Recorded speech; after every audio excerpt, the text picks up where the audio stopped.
Welcome back to Bizarre Sunday. I am Andy Matsky. That is Matthew Buchanan. We are here this week with another sort of like roundup episode. We talk about the movie Weapons, which we both saw a couple weeks ago. We talk about movies kind of in general. Yep. Coin, the band, breaking up. And we talk about Taylor Swift and Travis Kelce getting engaged, and then a little bit of football talk.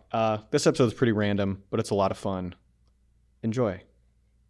So since we talk about movies every once in a while on this show, you and I went and saw the movie Weapons Yeah.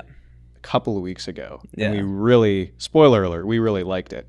I will give, we were kind of talking right before we recorded about certain content we should have in the episode or not.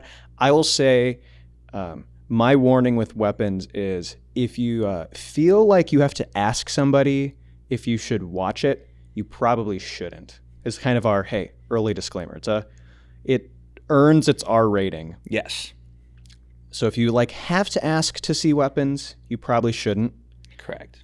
But if you're an adult and can make your own decisions, check the IMDb before, and if you don't, parents' guide the goes parents' hard. guide, don't. If you're not a fan of violence, it's maybe not for you. Don't But go see it. I wanted to hear what you had to say about Weapons, and I'm gonna say it right now. Plug. I do another podcast these days. It started a few weeks ago. I'm doing a podcast with my friend Santino Vitale, who I met through Small Town Monsters, and we talk about movies. To his credit, lest all the Matt Buchanan fanboys come after me, Santino and I were going to do a podcast together that then I dropped the ball on. I allude to that in episodes of this show. He's the friend who it's we have episodes in the can that just haven't been released. And we were going to do this podcast around the new year. And one of the reoccurring things was this idea that we had that we would talk about a movie I had never seen before that's like a classic as a reoccurring episode type, because there's a ton of movies I haven't seen. Yeah. And we were golfing the other day, a couple months ago, and I was kind of just spitballing, I want to do something, because I want to do creative things with him, because it's just fun to do with your friends, as we've talked about before. Yeah. And I was like, what if we just did that episode type as a whole show? So that's what the podcast is we alternate between the two of us movies we haven't seen before. We force the other one to watch a movie, and we don't tell them anything about it. That's kind of part of the twist, is if it's we don't tell them if we like it or not. Sometimes we have a clue. The last couple, we've had a clue. But so far we've talked about 1999's The Mummy with Brendan Fraser. Okay. We've talked about the Lego Batman movie. I made him watch awesome. that.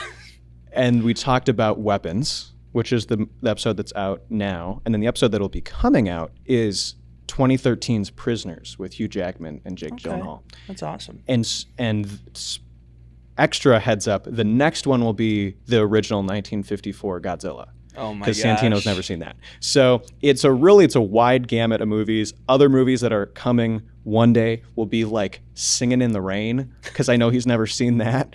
And I love that movie. And this is all an extended ad read. Don't worry, I'm doing the chapter division things.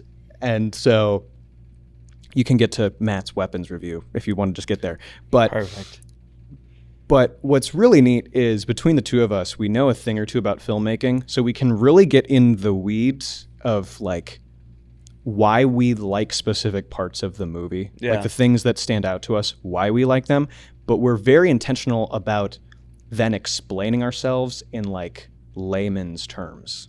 So we might geek out about this particular VFX detail, but then we explain why that's so cool. Yeah. And I just think it's a fun show.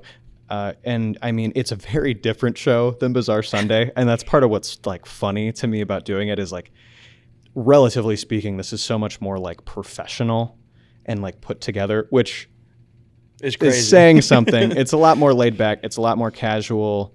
And I think, to further along the same kind of warning of our Weapons review, we talk about like a movie like Prisoners, which is about kidnapping Yeah. and revenge. So it's like, it's a kind of a different audience. The audience and the show's called The Only Problem. I haven't said that yet. The show's called The Only Problem with Santino and Andy, and it's linked in the description. It's a really fun show. It might be hard to find because it's really distributing. It's been weird, but it's on Spotify and it's on Apple Podcasts, and it might be on YouTube. It might not be.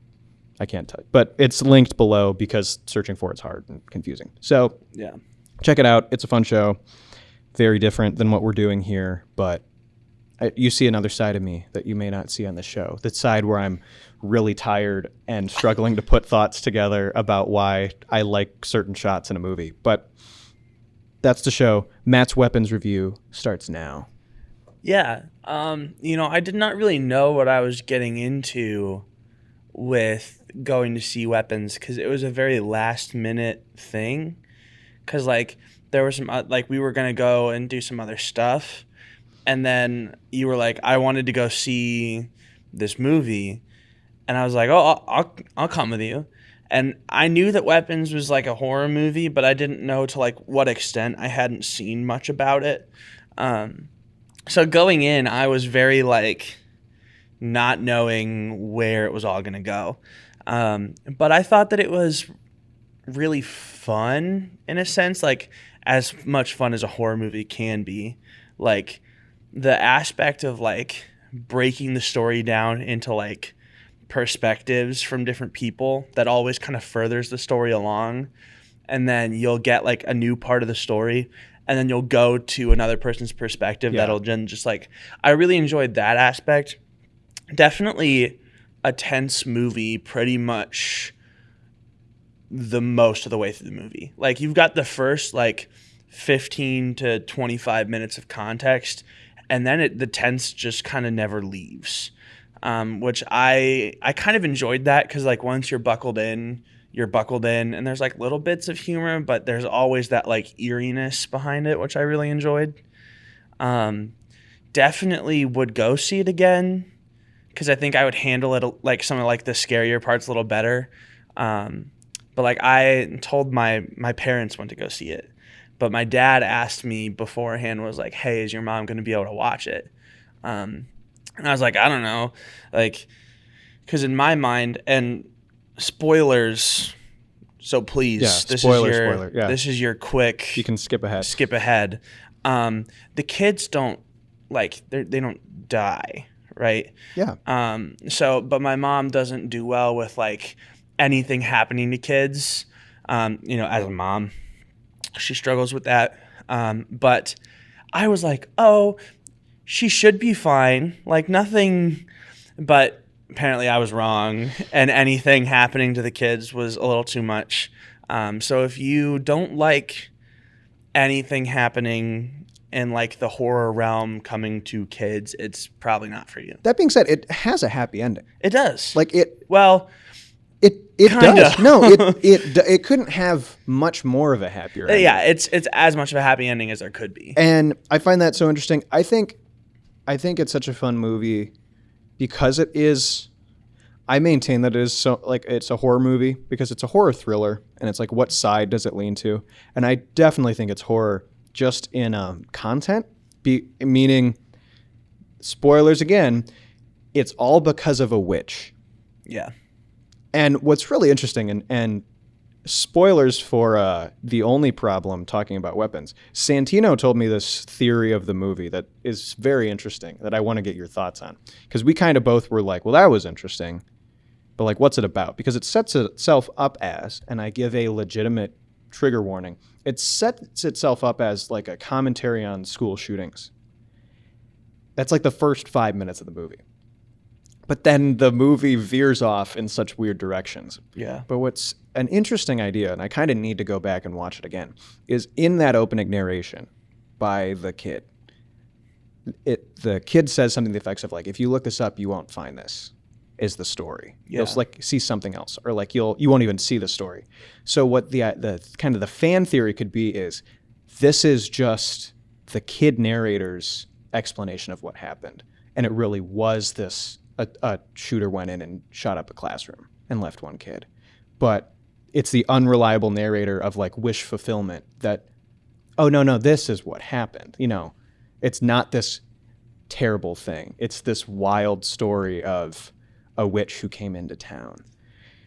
That is interesting. Which is like really makes you think about the movie and kind of gives an answer, because that's kind of maybe even part of my issues with the movie. And I think it's really good. I think it's almost a modern classic. If not, it is a modern classic. Yeah. And it's definitely a case of they still make good movies, guys. I promise. Go watch a movie like Weapons. But it kind of does lose that parallel to reality in a way that like I find very interesting, because the setup is all what happens if a class goes missing. And then the answer is not fulfilling. And I think there could be an argument made too for like that is part of the point of the movie, is sometimes the answer we get to these tragedies is equally ambiguous and not quite fulfilling. But it almost loses that like that heart or that big push in the fact that it's a witch. That's really crazy. Yeah, I would struggle with like, I don't know. I almost like the story better. I mean, they made the movie the way they made the movie on purpose. Like I like the like, oh man, like these all are the ins and outs of what's happening, like with the police officer and the teacher and the dad of the kid. Like I almost like going deeper into like who's the kid narrating. Yeah. And like because like I told you that was one of the things I had seen a video online that was like the kid narrating, the kids who even started talking again is one of the kids in the, and if not like Josh Brolin's son. I don't know if I buy that, because the narrator is a girl, which is like such a cop out, but it's like we know who played her and it's like, and it is interesting because it is that weird like horror movie ending of it is a happy ending. Yes, a couple like main characters die, but they get the kids, and the kids aren't dead. Like they're just potatoes. Yeah, they're just potatoes, and the parents stay potatoes, but some of the kids start talking again. Yeah. And who knows a couple of years down the road from that. So Weapons is such an interesting movie. And you touched on it. I think the way it chooses to tell its story and the execution of that is part of a good chunk of what makes this movie great. Absolutely. So it tells its story from different characters' perspectives. You relive the same like day and a half with various characters, and it really like unravels this story. Yeah. So, and it does so well. Like it's committed to the coverage being different in those scenes. So like the way they're shot, they don't reuse shots, which is crazy to think about. That like it is essentially like a different movie every time you're reliving those moments. I think it's great. I mean, I was in from the start. I was in from the opening credit, needle drop, slow-mo, the kids running out. That I was in. So I was just, and I think it lived up to the setup. I think I'm going to give it some time before I rewatch it, because I was maybe going to rewatch it right away for the podcast, because we watched it on like a Thursday. I think we recorded like a week after we saw it, and I almost went like the night before to rewatch it. And I'm glad I didn't, because I feel like you can get one or two more rewatches out of it, and then it's kind of like whatever. Yeah. So, and that's always a issue with thrillers like that. So yeah, you liked it. Would you give it out of like a 10? What would you give it rating wise? You see, I want to clarify, this is not my genre of movie. I'd give it probably a good like 6. That's fair. But like probably that's like high for any horror movie ever on my list. So what is your genre of movie? So what type of, how do you sit back and relax and watch a You know, it's either like, and I tried to explain this to somebody, and they still make fun of me for it because even in the genre, I won't watch some of the movies. But like you've got like the John Wick like action movies. Love those, but I'm also a guy, so that's like normal for us. And then like a certain sect of rom-com is where I kind of like will go and I'll chill.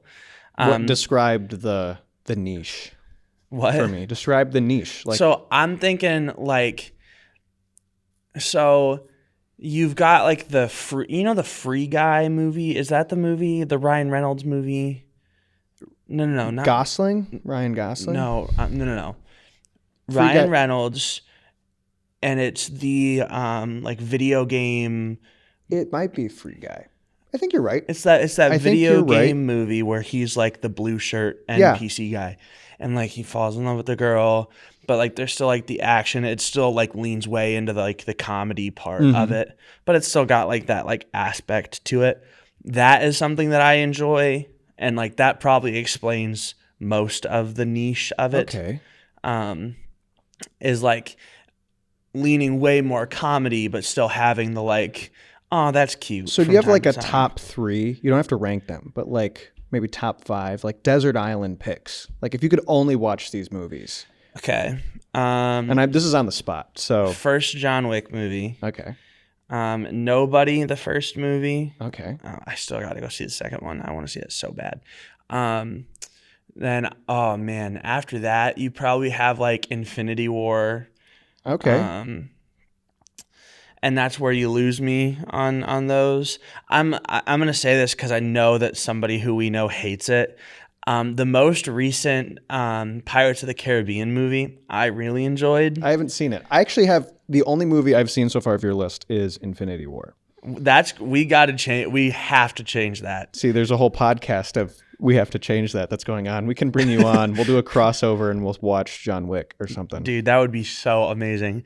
And then after that, I mean, I feel like you have to put like the classic Princess Bride on there. That's a fair pull. Because I was a sheltered Christian kid. I don't know how that makes the sheltered Christian kid list the way it does. Is it clean? Like it's a pretty. It's a 80s family movie, right? Yeah, so it's clean. Yeah.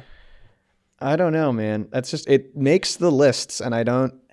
It's just like that leans more into the romantic part of rom-com. See, as someone who wasn't necessarily sheltered, that's in that way at least. Yeah. I don't understand those rules. It's just all. the weird homeschool sheltered Christian. Yeah, because Princess Bride makes it. What's another movie that I'm always surprised? I mean, I guess wait, hold on. We got to put Inception up there. Inception takes right. Pirates of the Caribbean spot. So you are an Inception fan. I am an Inception fan because of the concept, not necessarily like the way that they went about it. Have you seen it before we were all at Joe's house that I one had time? seen parts of it. Okay. I watched it fully through with you guys, I think. Wow, that's so cool. A couple years ago when Matt and I were interning together, we all went over to our one pastor's house and watched Inception. That's a fun memory. I don't like that movie. It's like I am one of the like 2 people. It's me and it's Santino's dad who are like advocates for not liking that movie. But it's okay. Did you ever see Tenet? No. I would like to see Tenet. It's on the list of That movie's ones so good. I'd like to see. I'm not a big Chris Nolan guy. And I was explaining, I don't think I told you this. I say it on the other podcast. So forgive me for the 3 people who listen to both shows for repeating myself. I was telling somebody the other day what I enjoy in movies. I was kind of explaining part of the appeal. And for me, a huge part of what I enjoy is like the visual style of a movie.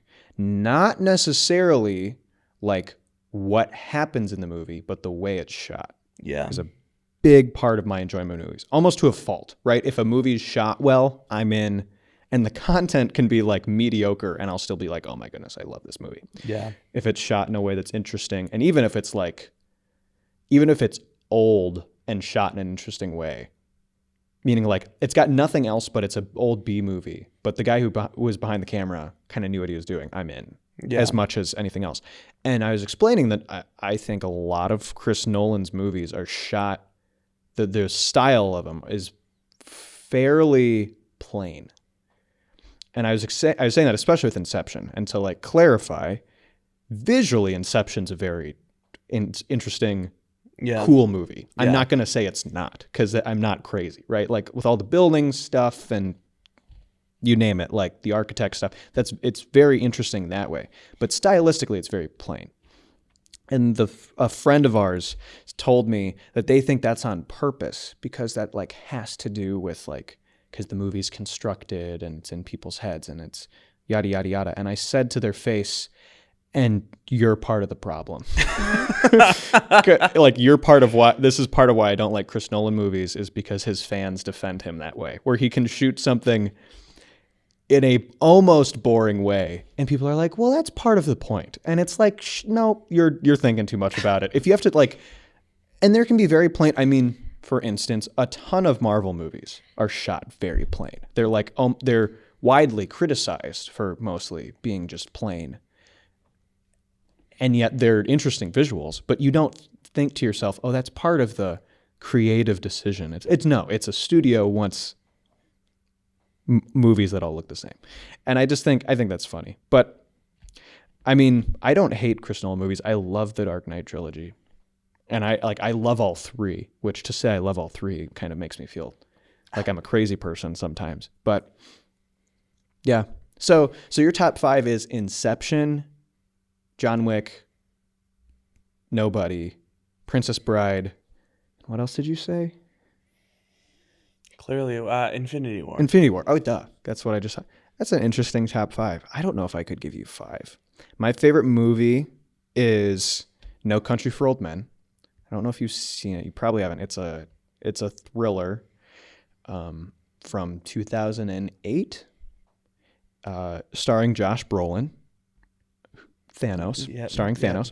And from Weapons. Yeah, right? Dad, yeah. Starring Josh Brolin and Javier Bardem. So good. Like, it is probably the most, and get ready for me to lose you, audience. It's probably the most book-like movie you'll ever see. It's based on a book. It's based on a novel by Cormac McCarthy. But it is show, don't tell, the whole thing. You know, like Weapons kind of, it like gives you time to fill in. Like when we're following Alex, when we're following the little boy, it gives you plenty of time to like fully catch up to the plot of the film. Yeah. It's like there's never a breath like that in No Country. And which is interesting, because it is confusing, at least for me when I was 17 and watched it for the first time. It's confusing to follow, almost in like an Inception sense, but it's not meta. And that's what I like about it, is it gives you everything you need to know, but it doesn't tell you anything about it. Yeah. And it's because you're following a guy who's following a guy who's following a guy.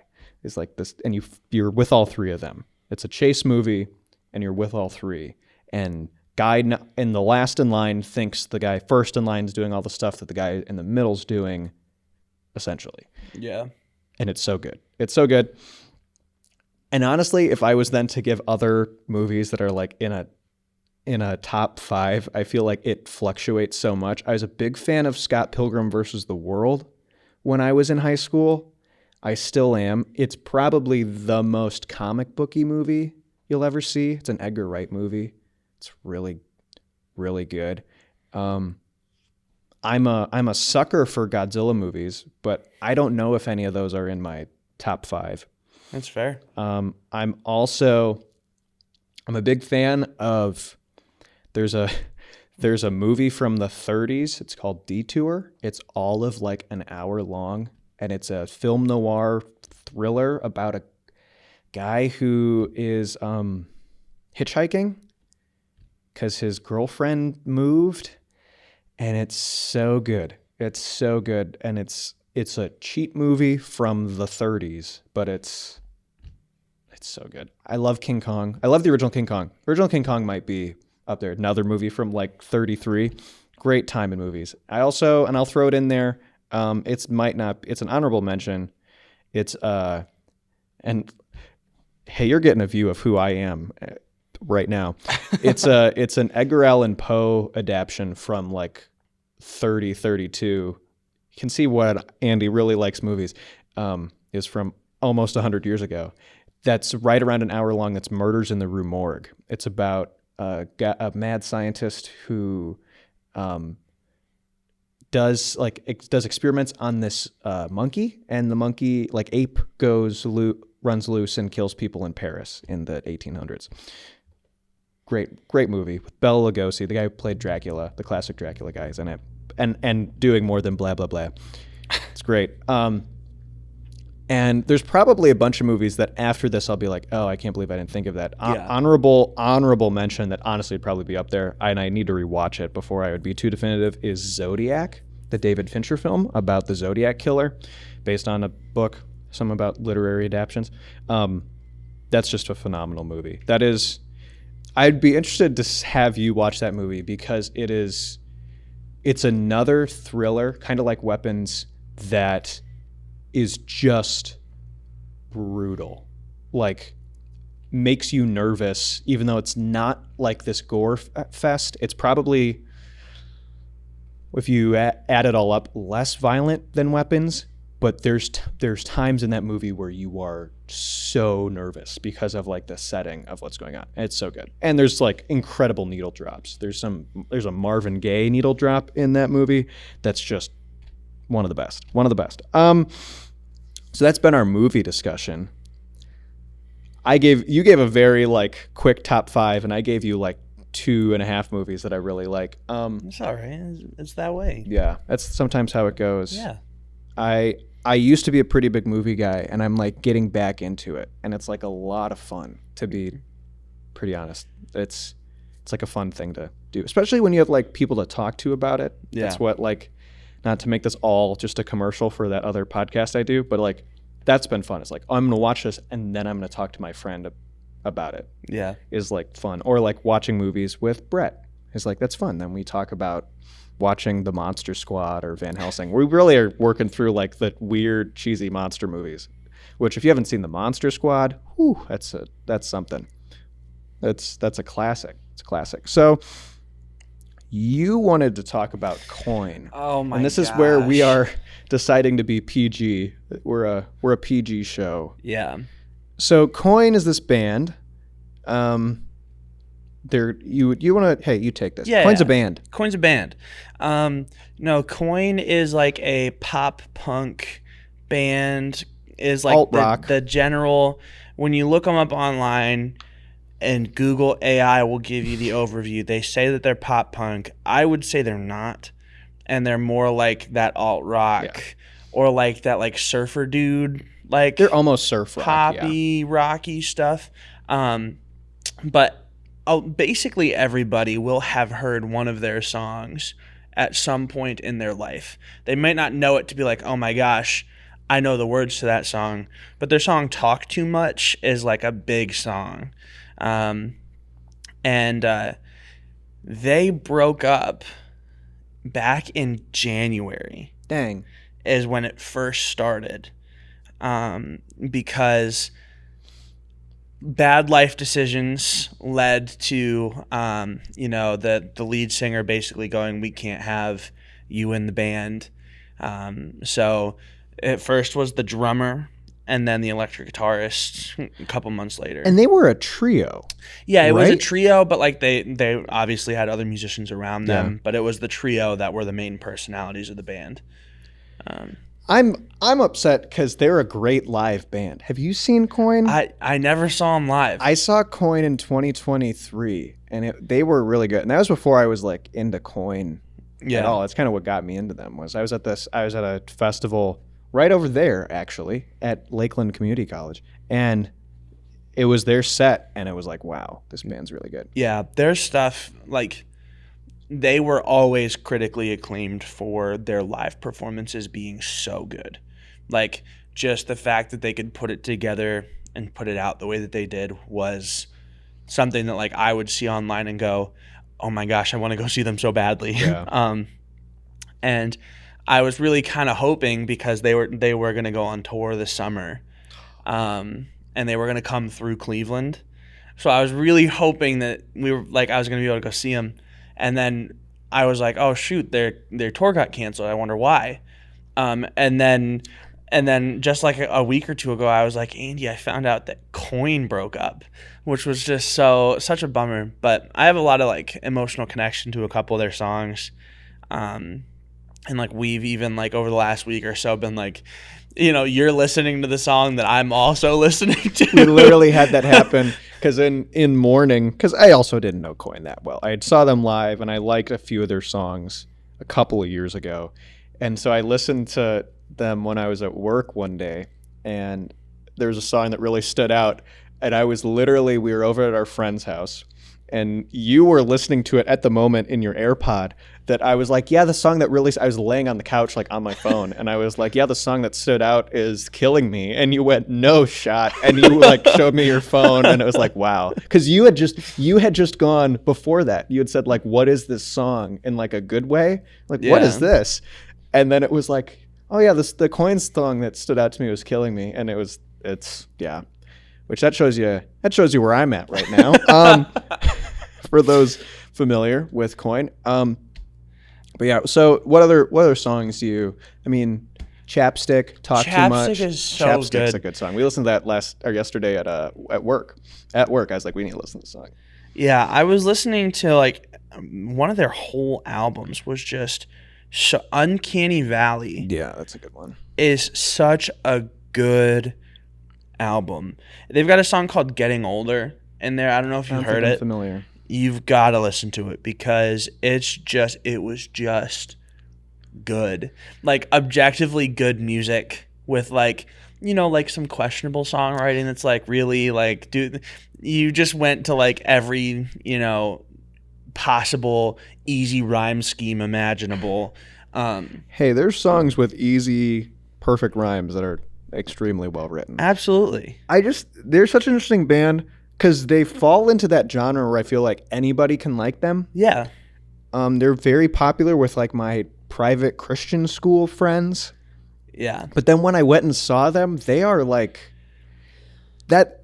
Matt just gave a face of like deep concern. And that's exactly what I was trying to enunciate is like, I've never seen a lead man of a band. And like, I haven't been around a whole lot and I definitely stay away from certain scenes, but I've never seen a lead man that we were so much so like, oh, he's on something. Yeah.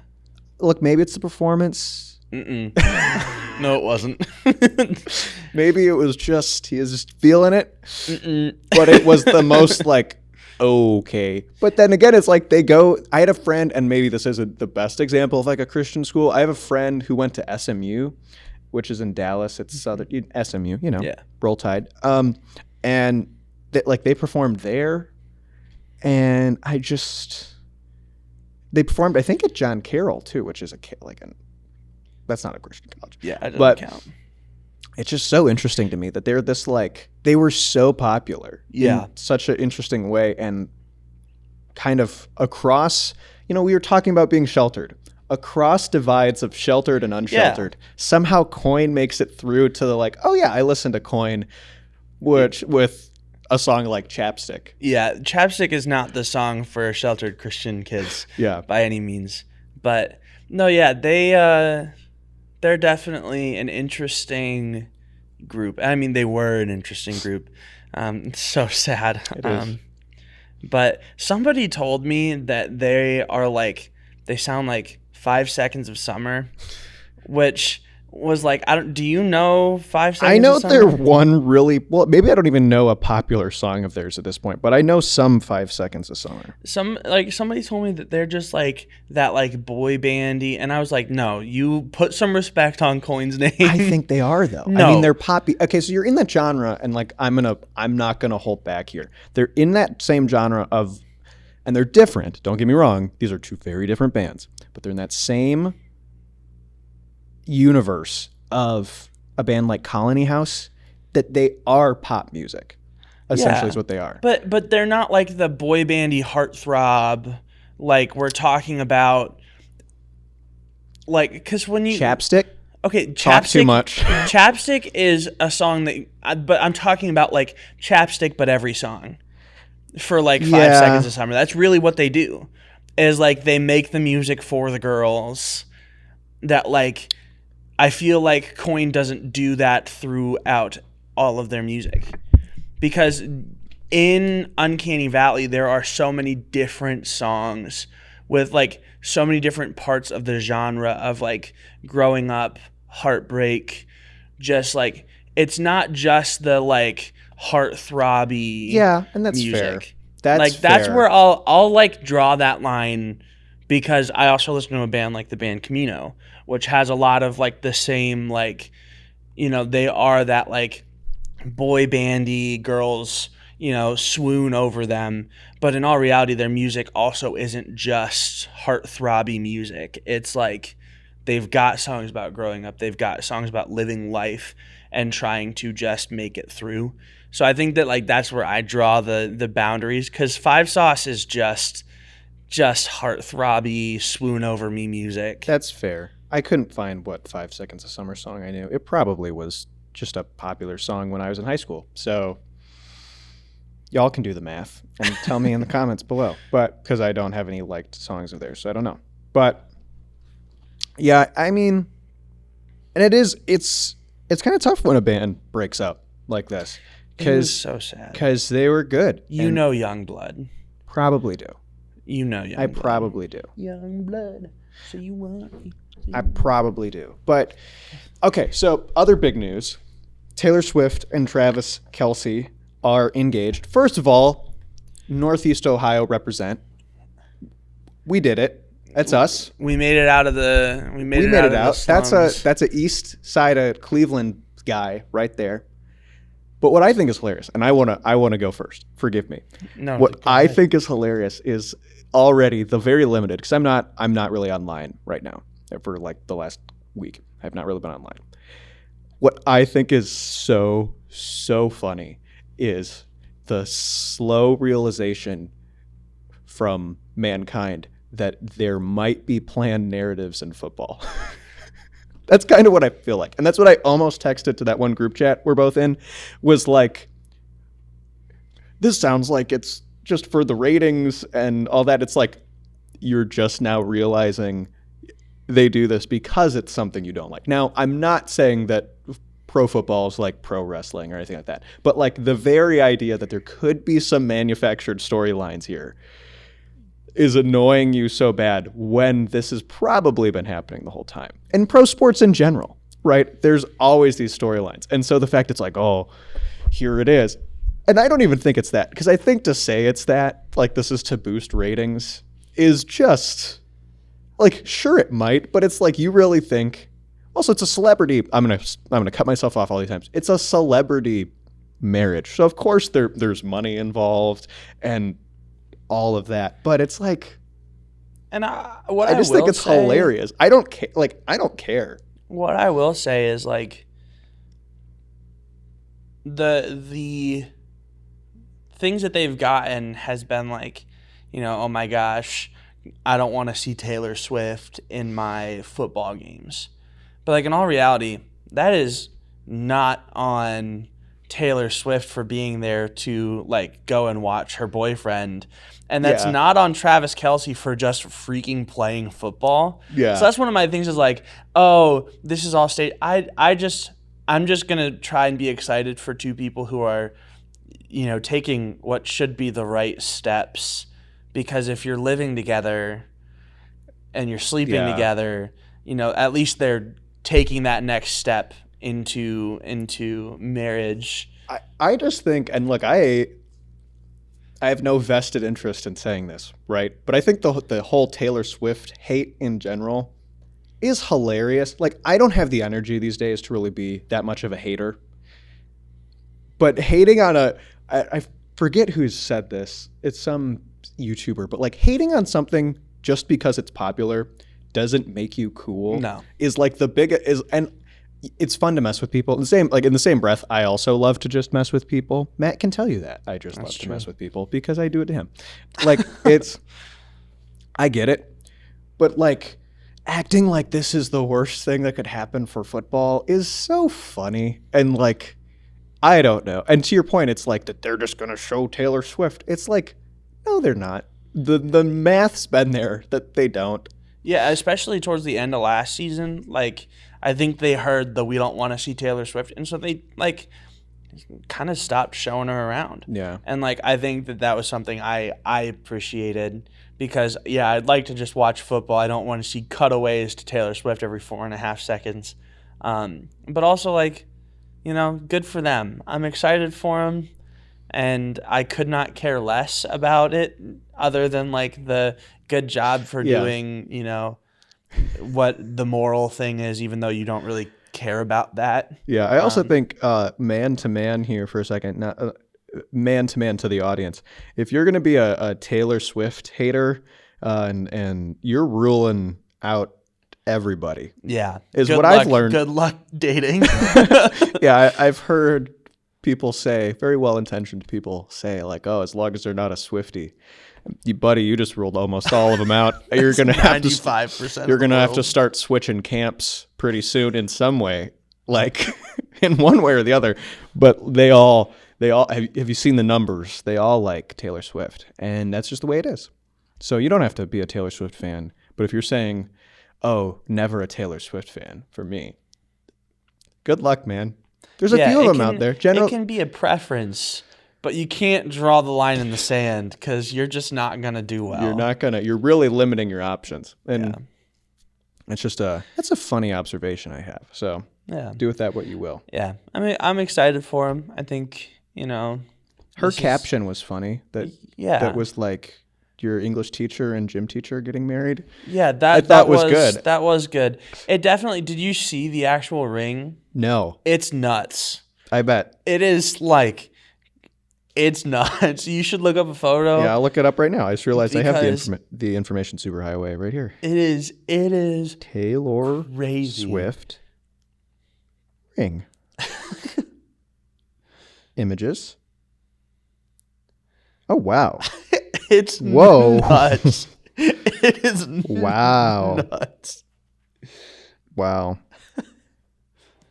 I don't think that came from Walmart. No, that's probably more than... Is his Instagram handle really Killa Trav? Probably, yeah. Hey, buddy.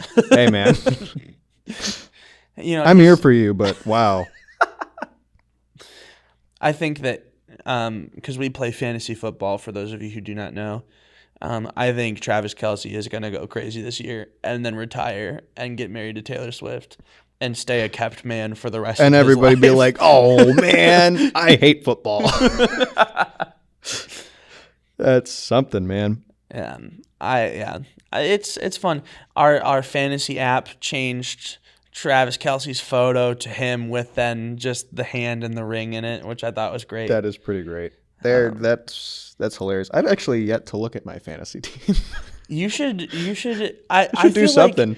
I feel like I saw a text from you in that group saying auto pick got it right, and then that was it. Because it's whoever my quarterback is, they also had his picture as just his girlfriend. Yeah. And that's the joke I was making. That's amazing. Because I've just decided to be myself in that group chat, even though I don't necessarily personally know everyone in it. No, that's fair. But that was my decision because it got it right because I don't even know who it is. I was like, hey, I'm fine that we picked her. I'm down. Yeah, because I was camping this weekend, and our draft was on Sunday afternoon, and I was driving back. And I could have finagled it. One of my friends could have drove. I could have, text and drive for hours and hours. But I was like, I'll just let AutoPick do it. Because even in thinking about our picks, like what I might do is like, I don't know football. Like if I got past, if I wasn't anywhere you can tell me where I was. If it was in the draft anywhere past like eighth in the draft, I wouldn't have known who to pick. You had to have been like 4 or 5. I still wouldn't have been like, that's fair. I'm going to pick Saquon Barkley. Like, I don't know. Like, that's fair. I don't know football that well. So stay tuned for our fantasy. Yeah, if there's ever an episode where I'm crying, just know that who's fantasy your quarterback? Went poorly. Oh, I don't even know in this league. That's true. Matt's a fantasy football man and is in like a bajillion leagues. Meanwhile, I barely can keep up with one. I'm in 7 right now. Dang. I've got Jared Goff in this league. Oh, I know that name. I've got Jared Goff. I've also got Matt Stafford on my bench. Okay. Bryce Young's also there. Dang. So I gotta like pick some people up. Good luck. There's nobody left. Nice. We scoured the waiver wire instantly. I'll be fine. We're right at like 45 minutes. So unless there's anything else, Yeah. that's it. Check out The Only Problem with Santino and Andy. The link is down below to probably the Spotify. If you're a fan of this show, it's definitely different, but check it out. Do it. Stay tuned. Next week should be a special episode. I'm not sure what it'll look like. Surprise. But it should be something fun. Stay tuned and keep sharing the show. Godspeed. Peace.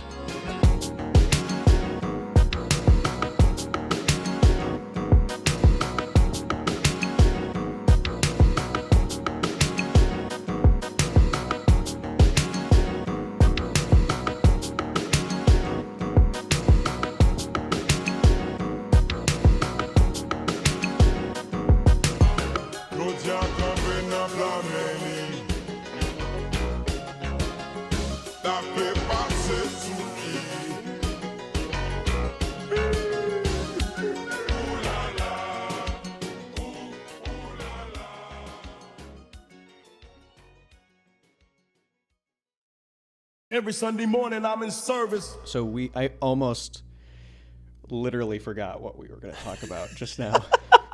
That shows where I'm at in the last few days. So since we